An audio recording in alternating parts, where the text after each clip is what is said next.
Hi everyone, it's Jen Morgano from Card and Mum by Jen Morgano. I am an independent Stampin' Up! Demonstrator here in the United States, North America. I live on Long Island in New York.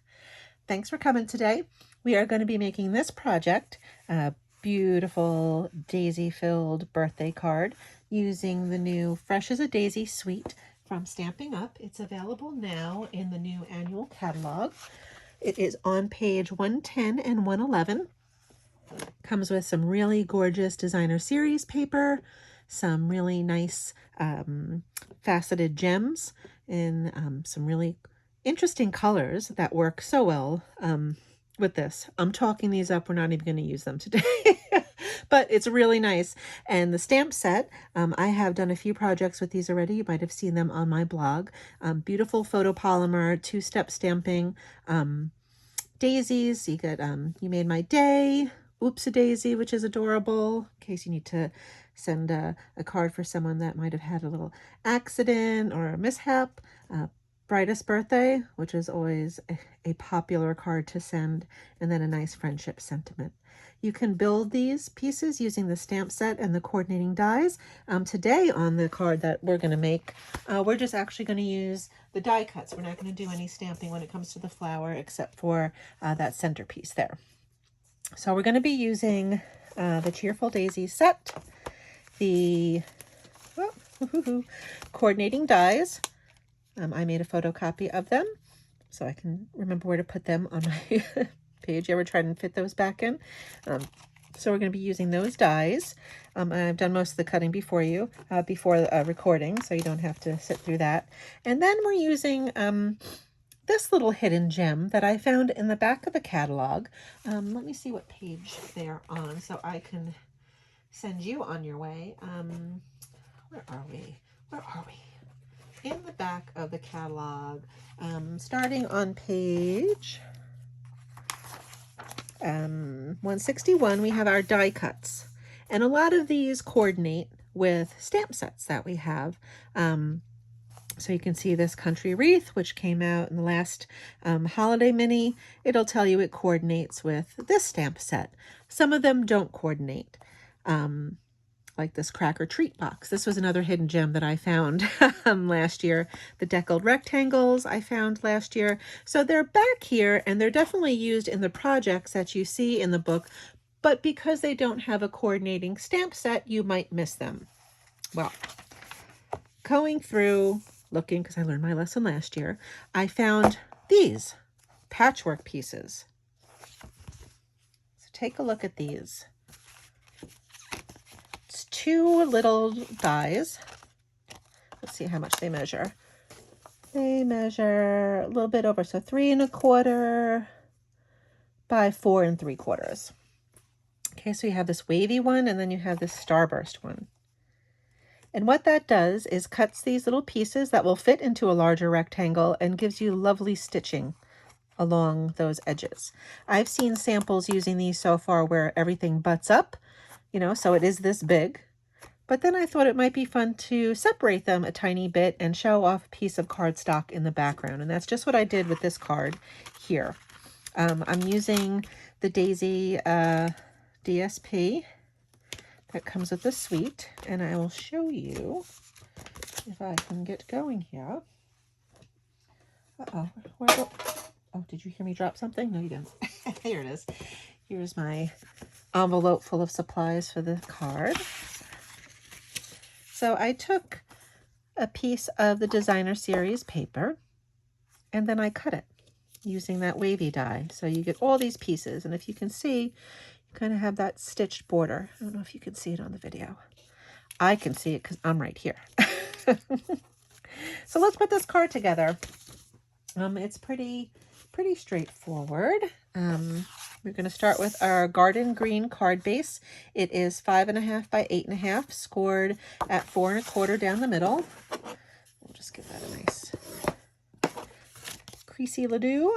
We have a piece of early espresso, and that is going to be our back panel here. I don't know why I hit that so hard, but I did, because I mean it. It's going to be the back panel, and that is cut at a basic size of 4 by 5 1/4. Okay, we have our basic white panel for our writing on the inside, and that is 4 by 5 1/4. And then I did these for my this card for my stamp camp over the past weekend. So I gave them, my participants, just another piece of 4 by 5 1/4 to cut out the 2 daisy pieces and then the sentiment. You can use whatever scraps you have. And then we pre-cut these. Now, this is kind of tricky, right? Because it's definitely not going to fit out. So what I did was I left a tiny border along the right side that will kind of put our sentiment and our flower over there for some, oh God, I had a loss of words, I swear. Catch your eye over there. There we go. So to put this together, I took all the pieces and I kind of lined them up. You can look at the die. Oh, I'm missing my top piece. Where are you? Are you still in the envelope? Yoo-hoo. Uh-oh.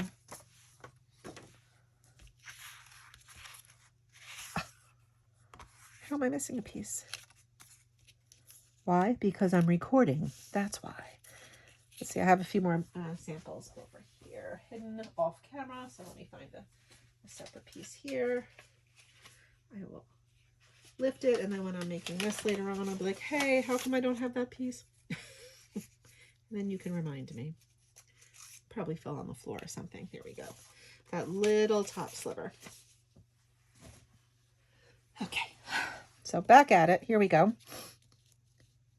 Here, let me just get this off the green card base. And I had the ladies that came to the class use glue so that we can have some wiggle room, because the chance of putting this down crooked is certainly great. I mean, I do things crooked all the time. When they're straight, regular rectangles, I can imagine working with this, right? So you just kind of want to make sure that you have a nice border on the left and at the top and the bottom. And it doesn't have to be perfect. Remember, these are handmade cards. I know we want it to be perfect, but if it's a little wobbly, whoops. Yeah. Anyway, okay, let's start gluing it down, see what happens. So again, I recommend using liquid glue to put these pieces down. Boop.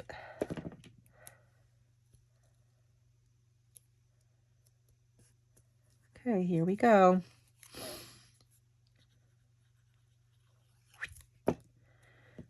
Okay. See? Wiggles. Oh, that looks a little crooked. There we go. Now with this guy. There we go. Okay.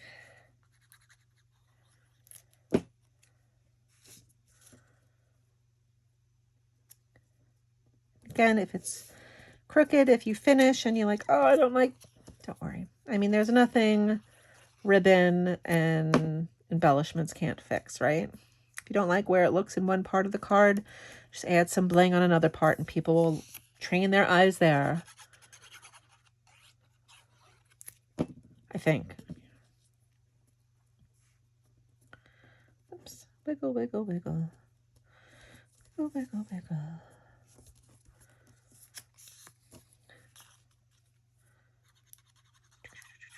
All right. Okay. So there you go. Not perfect, but not too bad. I like it. I really kind of like a lot of the samples I've seen using these patchwork dies have had everything kind of butted up against each other, and it looks awesome. Don't get me wrong. I just wanted to try something different. So once you've got that done, you can adhere that to your card front.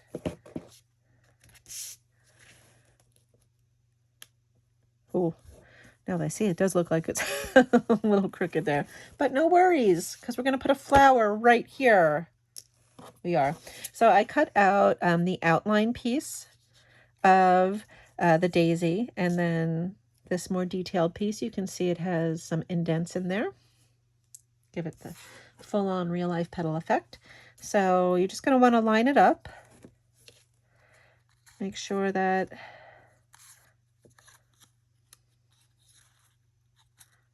oh boy. There, oh, is that it? I think that's it. That it's lined up with the outer or the bottom layer. And then you're going to kind of dab some glue on it. Boop, boop. If my glue wants to cooperate. And there you go.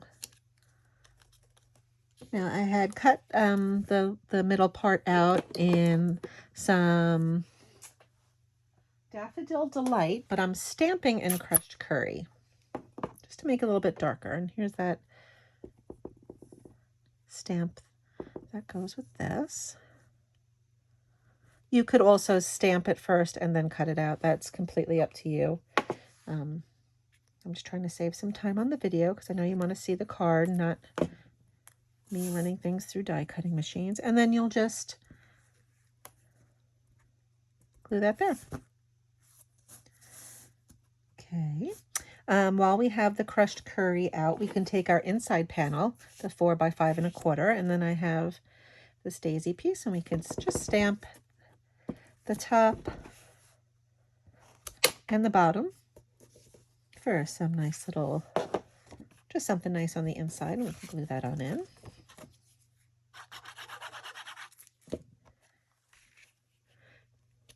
Let's finish this card up. I'll get the sentiment done.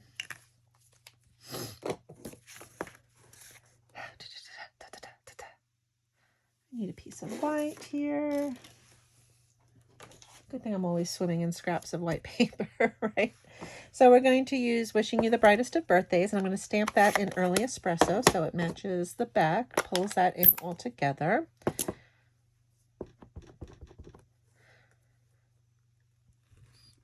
Okay, nice and clear. And this is actually the only sentiment that they say fits in here. A lot of the other sentiments that I've used in my samples, I've had to use stuff from the Stylish Shape or the Nested Dies. Whatever. I'm sure you have lots of label dies hanging around. Okay, so this set also works with the mini Perfect Crime. And the new mini is available in the boho blue, by the way. That was a sign-on bonus. Available to new demonstrators during the celebration period this past January and February. But guess what? You can get it now while supplies last. So that's just this machine in one of those adorable new colors, boho blue. I don't know if you can say that a color is adorable? Gentle, sweet, lovely, beautiful. It's a nice blue. That and Bubble Bath, I think, are going to be like the big baby card colors. What do you think? Okay. So cut that out. It gives us a nice stitched border. And let's finish this card up. I cut two of, out of Garden Green, these two little sprigs that are a die in the set. What we're going to do is not have my seal, which I would prefer for this part, or my tear and tape, which would be the second one. Oh goodness. Only when I'm recording.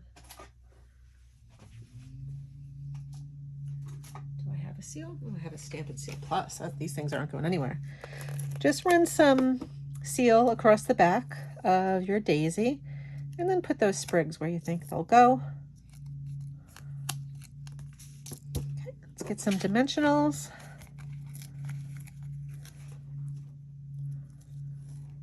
I always do that. I'll have like this whole big space and I hang it over the edge. Do you do that? Or is it just me? Am I special? So special. Okay, and we'll take that. Oh, see it? I was worried about this, but guess what? The magic of masking. You can't see that anymore. Same thing with this, where you're going to take a little piece of ribbon. This is the new German, French, herringbone ribbon in white. It's very nice. It's kind of thin, but it's definitely sturdy. I would just take for like 3 inches, nothing big at all. You'll see what we'll do. I'm going to run some of that seal across the back again.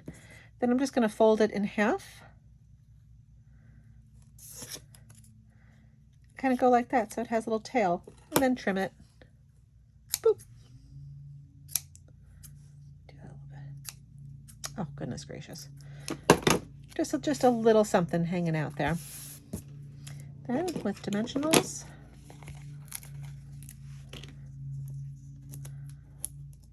we will pop that on the bottom.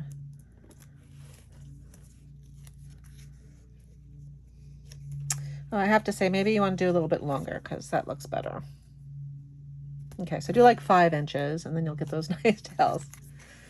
But look at that. It's nice. A little bit of a different background. It's not an embossing folder. It's not DSP. It's a little piece of DSP cut out with those patchwork dies.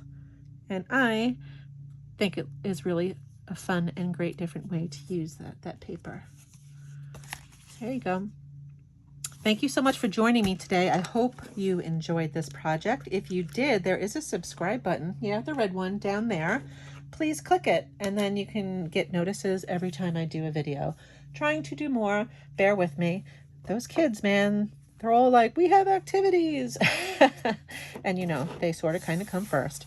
So I do love sharing my projects with you. If you subscribe, either to my YouTube or you can subscribe to my blog, which is www.cardinmom.com. You can get an email every time I publish a new project, which is about 3 times a week. On my blog, you can also subscribe to my newsletter. I send out a newsletter twice a month, just with some updates from Stampin' Up, any sales, Paper Pumpkin info, the fun promotions that they run.